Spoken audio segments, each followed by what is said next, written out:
Welcome to the Social Ninjas podcast. I am your co-host, Kyle. Join with me as always, Jeremy. What is up? Me? Go, yeah.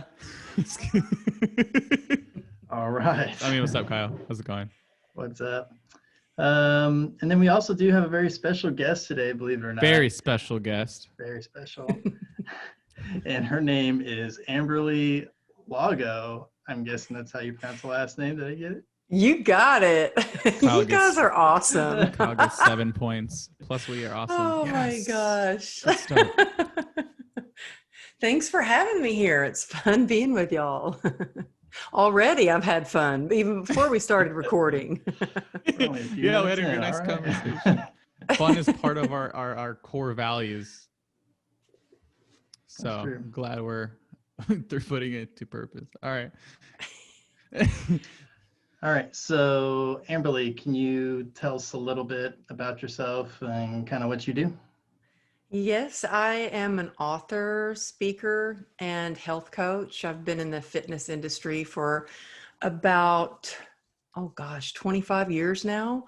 And that all sounds kind of boring, I think. So I'll tell you how I got into doing what I do, because I've been a dancer and athlete my whole life, and I got into training. And it was when I was hit by an SUV riding my motorcycle, and everything changed. You know, I was put in a coma and woke up, and they told me I was going to have to amputate my leg, and I had a 1% chance of saving it. That my life completely changed overnight. I had no idea how drastically it would change. But I went from living on the dance floor and the gym floor and not even owning a computer to having to kind of reinvent myself, or I should say getting to reinvent myself, because it took a lot of grit and grace to get to where I am now, and 34 surgeries and long hospital stays. And right before we started recording, I had just shared with y'all that I actually ran yesterday, which is the first real run that I've had in 10 years. So it's taken me a long time to get to where I can say, I finally did it. I ran. And so I'm a big believer in progress, not perfection. And now I really want to share with others tips and tools how to really tap into their own resilience. And so anybody listening today, if you're here, I'm glad to be here. And my intention is to really share not just hope, but really some things that will help you overcome some of life's most difficult challenges. Because I've, at one time I'd lost everything. I'd lost my career, my hope, my career. I hated myself. I hated the way I looked. When I looked down and saw my leg all deformed and scarred up. And so I really just want to say that if I can get through these things, and you can too. So thanks for having me here. Yeah, I'm just going to go straight into it. I want to hear what that impact was for you and your mental health initially, and then how you went deep within to do what you did and stuff you learned, those tips that you were talking about. Well, I remember being in the hospital, and when it really hit me, because I think I was in a little bit of a denial when I first woke up from a coma. I was just like, oh, there's only a 1% chance of saving my leg from amputation. Well, there's still a chance. Like I clung on to that hope, and that's what I really hung on to. But I remember when I was laying in the hospital bed, and one night, I was in such pain, I couldn't sleep. And I was watching some infomercial, and it was how to get a Brazilian butt. And I remember thinking, oh, I'll never have a Brazilian butt. My leg's all scarred up. What if I never walk again? What if they amputate my leg tomorrow? And I started spiraling down into this depression. And there's definitely things I did in the hospital to kind of slow down that depression progress. But I remember doctors kept telling me, well, you're going to need to take these antidepressants because you're going to be really depressed. And I was like, no, I think I'll be okay. I think I'm going to be okay. And then I'd have another doctor come in and say, no, you're really going to need to take this Cymbalta for your depression, because basically your life is screwed up from here on out. No, I mean, it was like all the doctors were like, I don't know about this. This isn't looking good. And, I got out of the hospital and I was on 11 different prescription medications. I was trying different prescriptions for depression, and every single time I would throw them up. And I finally told the doctor, I was like, if I can just move my body, I'm going to be okay. And they're like, well, good luck with that. You're confined to a hospital bed. You can't even stand up. And so I had to get creative with what I could do, and I could still move my upper body. And so what I did was what I could with what I had. I had one of my trainers that I worked with, and I had several trainers that used to work for me, and a lot of friends that were trainers. And I had one of them bring some weights, and I was doing dumbbells in the hospital bed to keep my upper body strong. And I had a chin-up bar installed over the bed so I could still do some pull-ups. And that was to make me feel better mentally. And I feel like if we can move our bodies, it moves our minds.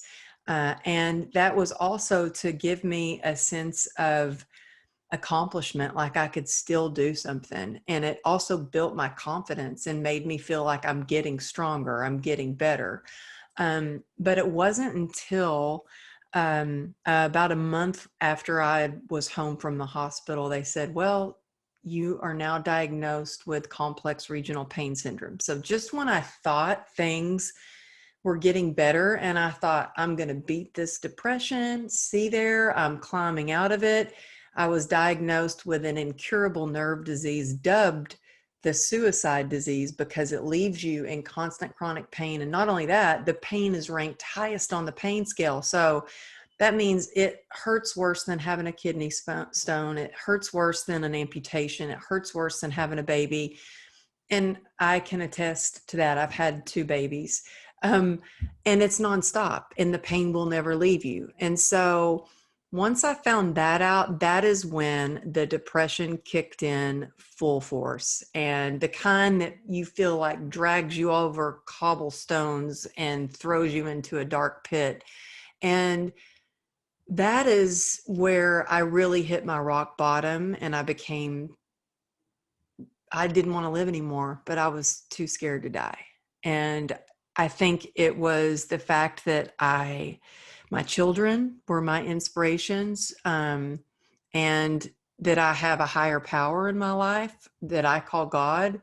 And I think it was like I had that 1% chance of saving my leg.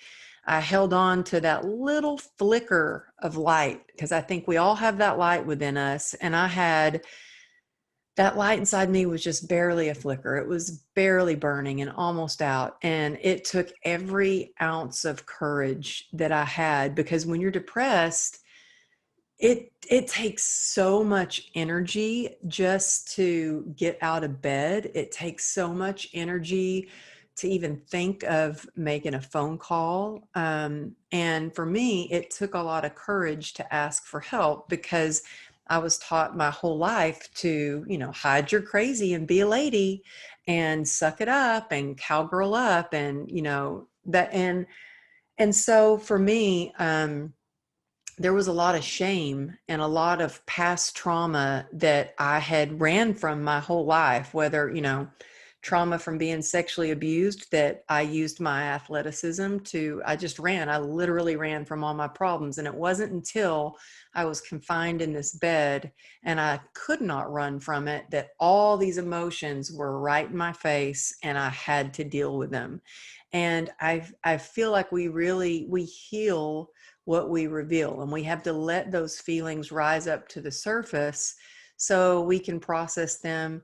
We can learn how to move through those challenges, because, a lot of people go, well, how do you deal with pain every day? And I'm like, well, I still have pain. I just get through it. And it's not like I'm like, I beat this. Well, I did. I'm not suicidal anymore. I did find ways to climb out of that depression, but I did not do that on my own. I would not be able I don't think I wouldn't be here and be where I am today without the support of my soul sisters and my sobriety sisters and my best friends who I call the God Squad, and the support of even the tribe of my Instagram family that I've made these meaningful connections with on social media. I think it's really important to surround yourself with those positive people. And if I can say one thing to anybody who's listening today, if you're struggling, the thing that really changed my life was that moment that I reached out and asked for help. Because I think we have to really admit when we need help. And that's when we can start to take action and make our lives better. Yeah, 100%. I mean, that's something I've historically struggled with, is going out and just asking for help. For whatever reason, sometimes there's that barrier, and it's like, I can do this. I don't need anybody's help. I don't want to seem weak or put a burden on somebody else. And me and Jeremy talk about this all the time. Most of the time, people love to help you, especially if it's with things that they've struggled with in the past, and now you're struggling with it. Like, they're more than willing to help you out with stuff. Yeah, and on top of that, I want to add on to that, the studies show when someone can be of service to someone else, it brings them double the joy of receiving help. Yeah, I know that being of service was one of the things that helped me through my hardest moments, even when I was in the hospital. And people go, well, how could you be of service when you were stuck in the hospital bed? And I was still making phone calls. It doesn't take much to be of service. Sometimes it just takes, being there to be a shoulder or an ear for somebody, or, just to kind of hold space for someone. So yeah, I think that's really important. So you're sitting in the hospital, you've been dubbed this, what you called the suicide disease, I think you called it. And then you're also dealing with all these emotions that you had bottled up for a while, all that kind of happening at once. How did you make it through that? What was like the mindset shift there? Oh, how'd you get through that? I think one of the things that helped me the most was I noticed when I would write my journal and I was writing down everything I was grateful for. And a lot of times I was just writing down names of people who had come to visit me in the hospital or nurses that were taking care of me, so I could remember their names or remember to write thank you notes to these people who had brought me gifts in the hospital. And I noticed when I would do that I would shift from focusing on the anxiety and the sadness of what I looked like and maybe what was to come or what was going to happen or would I get through the next surgery. And I would shift my focus on all the blessings that I had in my life. So I started really making a practice of that and getting into this day. I still do that every day. I have a gratitude practice where I think it's not only important to write down, there's something very healing about writing and writing out your feelings, but also writing things that you're grateful for. And then I have an accountability partner, and we actually text each other every morning, and we will read either out of like a spiritual book or a self-development book, and we'll take a screenshot of that and send it to each other, and we will write each, 3 things that we're grateful for, because I think it helps too if you have accountability. And so if you've got somebody that's like, okay, I'm going to keep this practice going because this person's counting on me. I'm going to shift her day. She's going to shift my day. So that really helped. I think it's really important to, like I said, accountability to really have connection as well, and make meaningful connections. And how I did that it was hard at first, but I opened up and I kind of shared my struggles with people that I trusted. And when you share your pain, it cuts it in half. And so I think that really helped.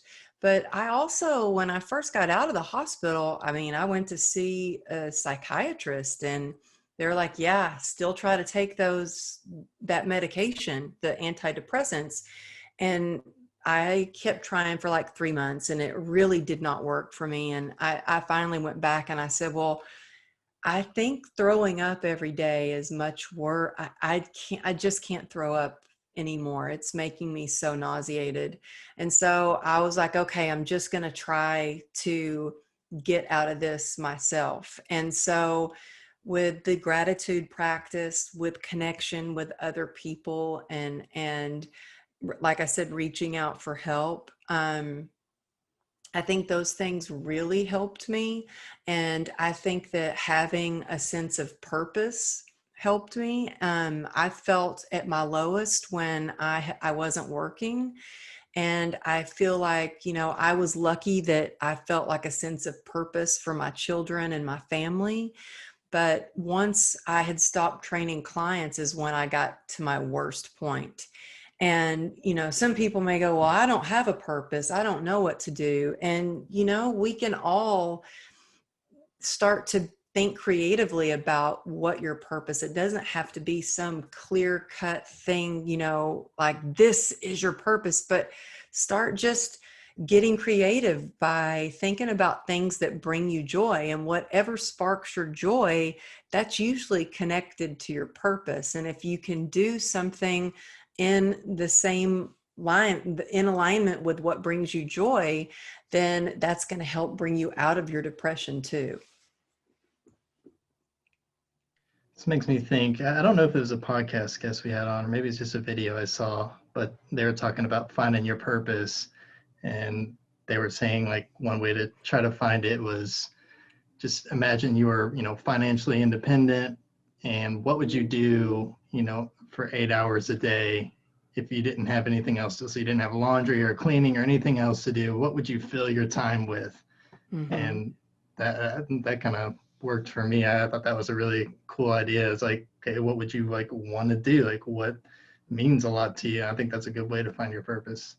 Yeah, I agree too. And it's so interesting because I have a lot of people. In fact, I had one of my coaching clients reach out today, and she was like, well, she just started speaking, and she was like, well, I'm really, I just wondered, there's a lot of online conferences that don't pay and some that do pay, and I'm just not sure which one to do. And, do you get paid for all your speaking events? Or she flat up asked me, like, how much did you get paid for your last speaking event? And I said, look, I spoke for free for any organization, any event, anybody that would have me for the first like 3 years that I did motivational speaking or keynote speaking. And I mean, some of it was at, little coffee houses or little tiny networking groups. Some of them got to be bigger and bigger stages. But I was like, when I first started out, I spoke for free because I loved it. And I wanted, not that I loved being on stage. I was always getting really nervous about that and felt like I was going to pee my pants before I got on stage. But I was so passionate about sharing the message of hope and inspiration for other people. And what you just described is so true, because it can be a lot of work, and when you're starting a business and not much pay. So if you don't love it, it's really going to feel like a job. But if you love it, it's going to feel like fun or work that you love doing. Yeah, that's so true. We always talk about do those positive reps towards your goal and the things will work out. Kind of seems similar. I have a question, kind of backtracking. You talked about the moment that shifted everything for you, and that was reaching out. And I know from my experience and clients I've had is they have so much fear around reaching out because they feel like something's wrong with them. They're going to be a burden. What would your support be for them, for how, like, the best way to kind of ask for support? Well, first of all, I want to say the first person that I asked for help was like, yeah, I'm going to help you. I'm going to introduce you to this group of ladies that we meet every week, and we're going to support you and love on you. And then I never heard from her. And so sometimes people are busy in their lives and they can't help you at that moment. So I didn't let that stop me. I was like, no, I really need help. And so for me, I used Google. Google was my best friend. I was like, I Googled a 12-step recovery program. And I was like, I need help in a big way, or I'm going to die. If I don't get help, like tomorrow, I'm going to die.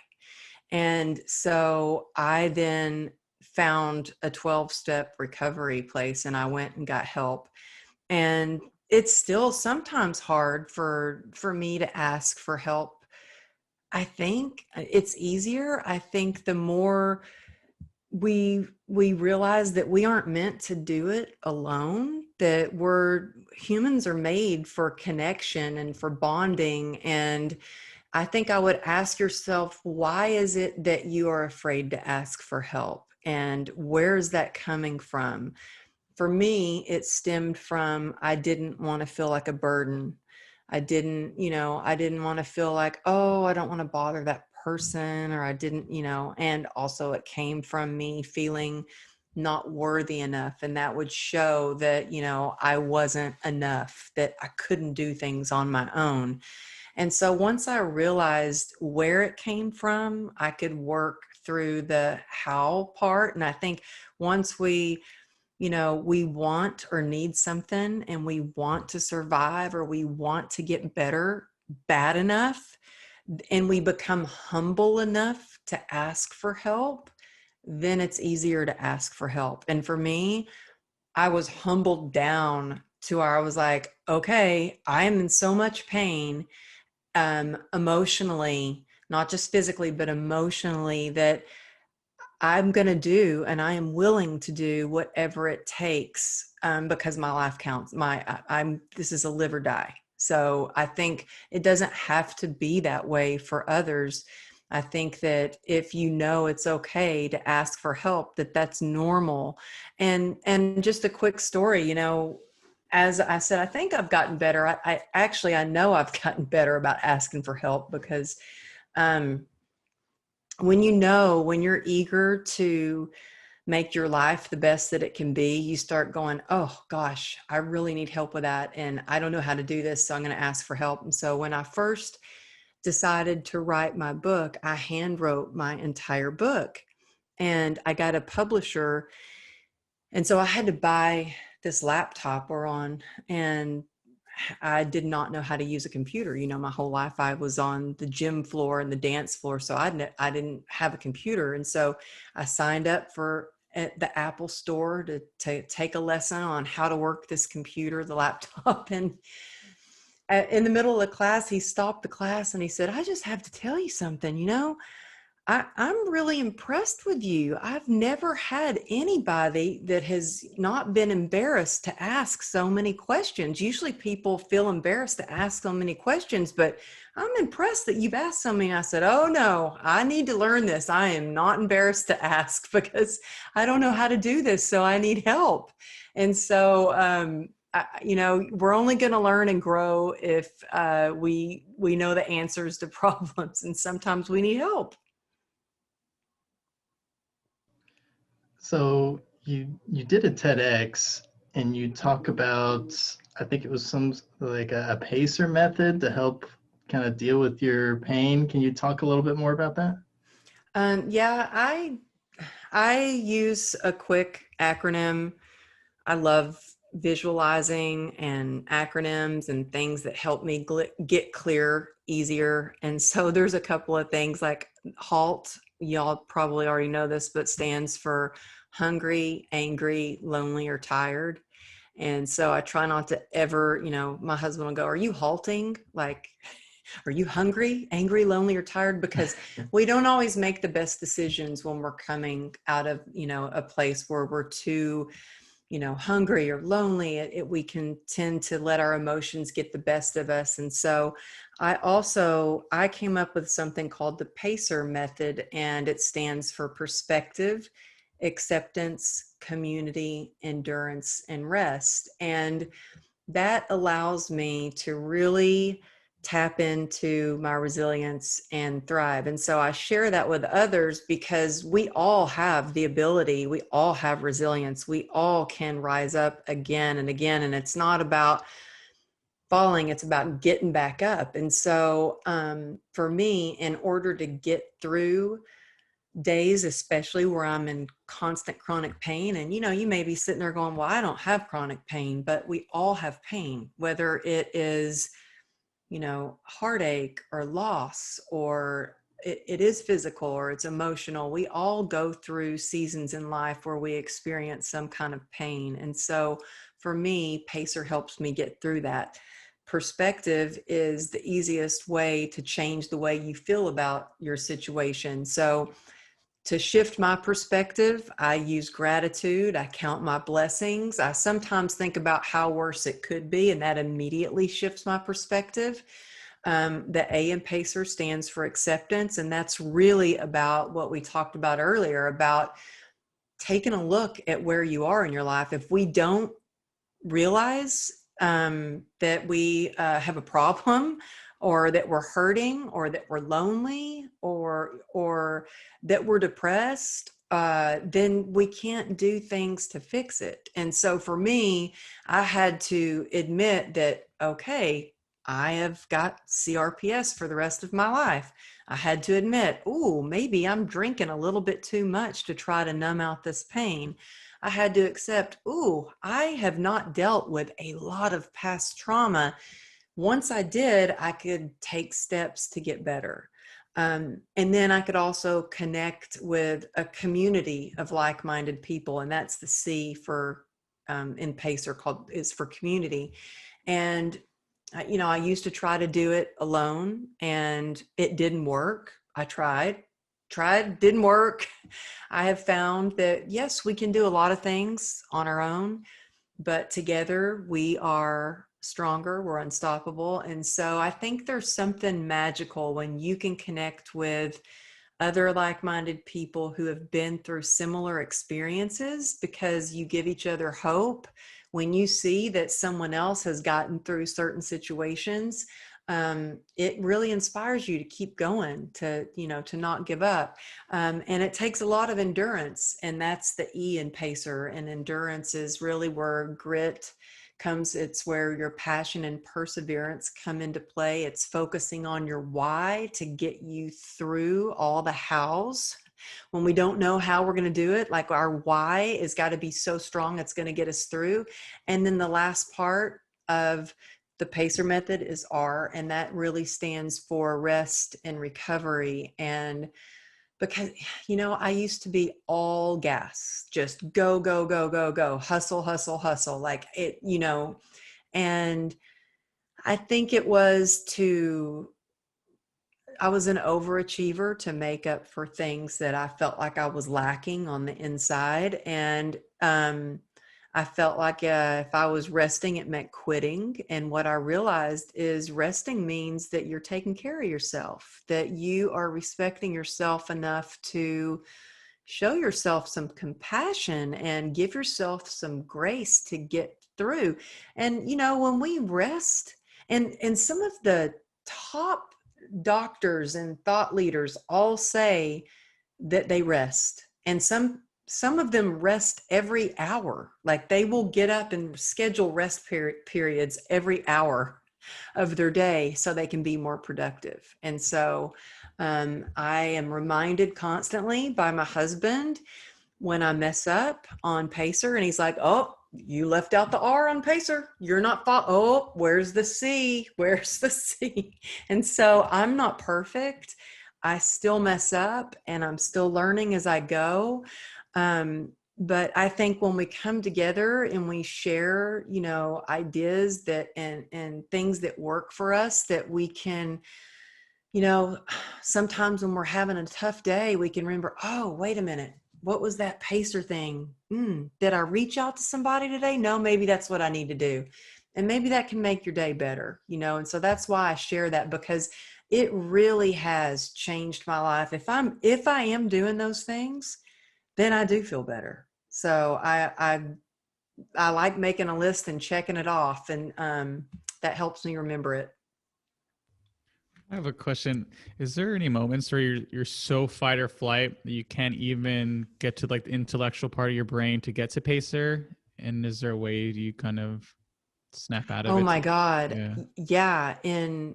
In chronic pain with CRPS, you're basically in fight or flight sometimes all day long, because your body, it basically feels like I have a vice grip around my foot. And so What do you do? you want to, it's fight or flight. You want to scream. And sometimes there's nothing I can do except for breathe. I think breathing changes a lot. It not only calms your body, and I know that sounds like such a basic answer, breathe, but when you're in fight or flight, like I'm not even breathing properly. Sometimes I don't realize I'm hardly breathing at all when I'm in that, or I'm breathing too shallow and too fast. So if I just take control of my breathing and focus on breathing in and say a mantra like, breathe in peace, exhale freedom, or whatever it may be, it gets me in the moment and to where I feel like I'm in a little bit more of control of the situation. I really focus on what I can control. I think sometimes where I get in that fight or flight is where I feel like I'm out of control, like everything's out of control, and I have to stop and check in and say, well, wait a minute, maybe I need to say the Serenity Prayer, which, you know, is grant me the serenity to accept the things I cannot change, the courage to change the things I can, and the wisdom to know the difference. Because, you know, we don't have to have it all figured out. But it's doing these small things every day that make a big difference. For me, I do a morning ritual, and I like to say ritual because it makes it seem like it's not a routine, like it's work, but it's a ritual. Ooh, I love it. You Kyle's probably know, hanging out of there like, oh, I like that. and that helps ground me. It helps ground me and set the tone for the day. So believe me, when I wake up, I want to grab my phone. I want to like start scrolling through social media or check my emails or check Twitter or the news or even turn, you know, like TikTok, whatever it is. And I don't, before I start my day, I do my reading. I look at my journal. You know, send my accountability partner a text of what I'm grateful for. I do a short meditation, and that might seem like a lot, but everybody's daily rituals different. You know, one of my friends, she takes 2 hours in the morning to like meditate, and I'm like, wow, 2 hours. I already get up at 4:45. There is no way I'm getting up at like 3:30 in the morning to do this. But, you know, if I didn't get up at 4:45 in the morning or 5, then I would feel very hectic and fight or flight all day because I wouldn't feel in control of my day. And sometimes I'm not in control, you know, but when things come up, I'm not completely derailed because I've been able to get grounded early in the morning. Yeah, and it's interesting you bring this up because it's so attuned to what's going on with me. Is I do a lot of work on myself. I go to weekly men's meetings. I facilitate. I get do my processing and stuff like that. And there's times where I'm like, I've done so much work. I'm just gonna not do my morning routine. It's like no, I'll wake up and I'll be in a really awful mood and having to be depressed sometimes when I wake up. I'm just not in a space, just overwhelmed and anxious. And then I'll just take a breath. I'll just almost force myself to do my morning routine. Mm-hmm. And lately it's just been, meditation, running, just simple. I'm gonna start bringing gratitude back. It's on and off as far as my gratitude. I'll go like days in a row gratitude, and then I'll take a lot of time off. But yeah, without my morning ritual, I don't know. Like my days would not be as enjoyable. Oh, for sure, for me too. I mean, it just wouldn't be the same. And then I carry that into evening as well. So I end my day with, I take a bath and kind of calm down and drink my tea every night. What And kind of tea? What kind of tea? oh, I do like it's called like a Cairo cleanse. It's a Ooh. detox tea. But I have a whole collection of tea. So I pull out this big drawer and it's got all my teas laid out. It's very fancy because I like to have, something nice like a treat like tea at the end of the day. And my youngest daughter and my oldest daughter too likes to drink tea with me when she's in town. But my youngest daughter does for sure. And then we get in bed and cuddle with our little 3-pound dog and we talk about what was the best thing that happened today and what is one thing you're grateful for. Because if you can, shut off electronics and get in the bed and connect and say, what was the best thing that happened and what are you grateful for? It really sets the tone. And that affects what you're subconsciously, what you dream about and what you think about the next day when you wake up. And so it's really important to focus on good things before you go to bed, or what you want you manifest into your life. Because I mean, I didn't really believe that until I saw it happen in my life, where I noticed when during COVID, I'm not much of a TV watcher, and we got hooked on this TV on some show on Netflix, and it was pretty violent. It's called Spartacus, and there was like Roman warriors killing each other, and I was loving this show. And we would watch it before we would go to bed, and all night long I would like dream about that stuff. Have you seen that show? Yeah, but I'm not I've gonna seen lie. clips of it. Yeah.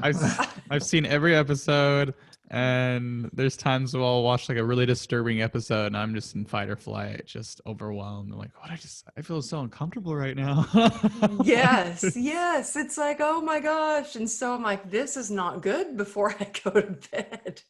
And so I really noticed the change, when I can just kind of have a calm night and, really turn off electronics, turn off TV about an hour before we go to bed. It makes a big difference.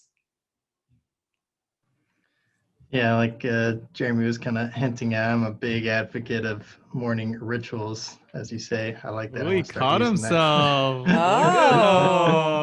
Oh, on it. I'm paying attention. growth over there. Look at Kyle growing over there. What is your morning ritual?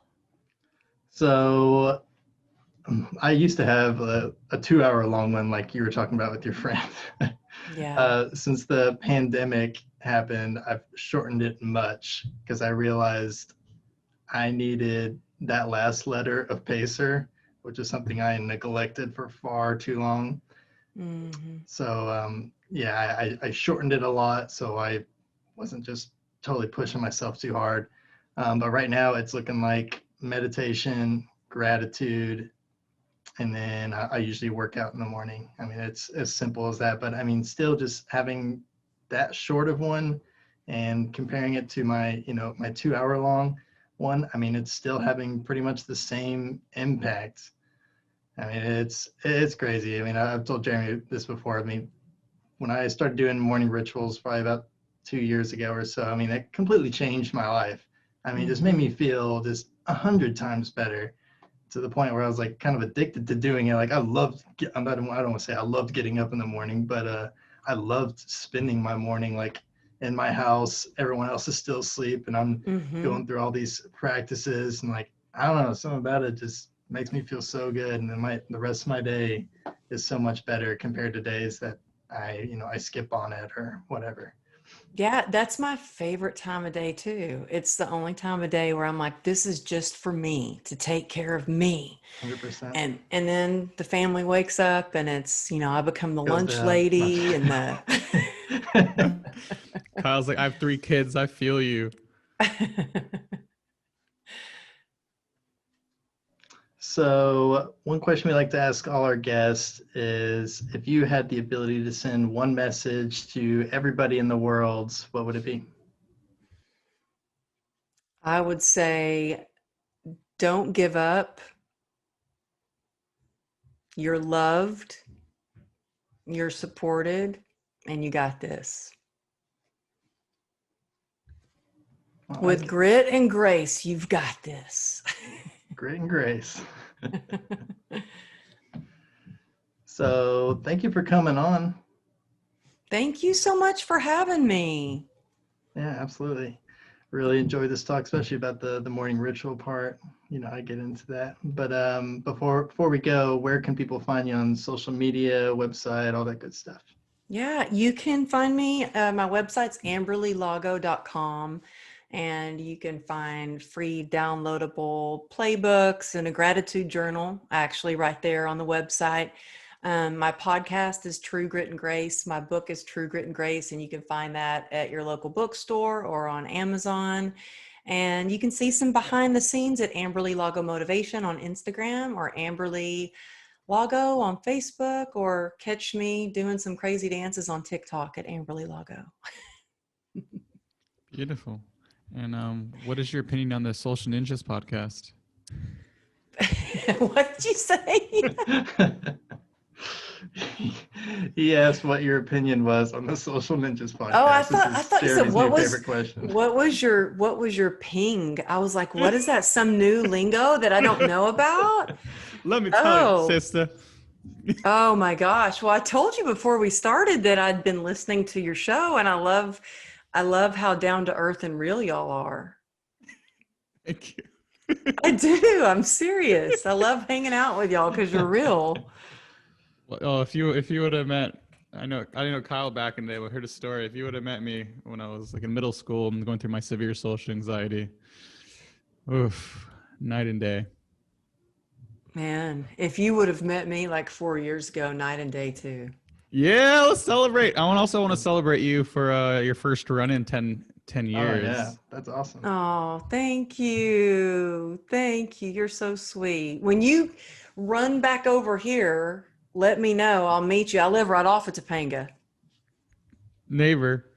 Yeah. Let's do it. Kyle, come to California and see us, okay? Hang out with us. What the heck? All right. One day I've never met Kyle. over Maybe. there. Definitely not running over there. Well, thank y'all so much. I hope I get to see you in person sometime. Me too. Same. Well, thank you all for listening to this episode. Hope you enjoyed it. I know I did. If you did enjoy it, please go leave us a 5-star review on Apple Podcasts. Go check out our website. We got all sorts of nifty gifties on there. Until next week, see you.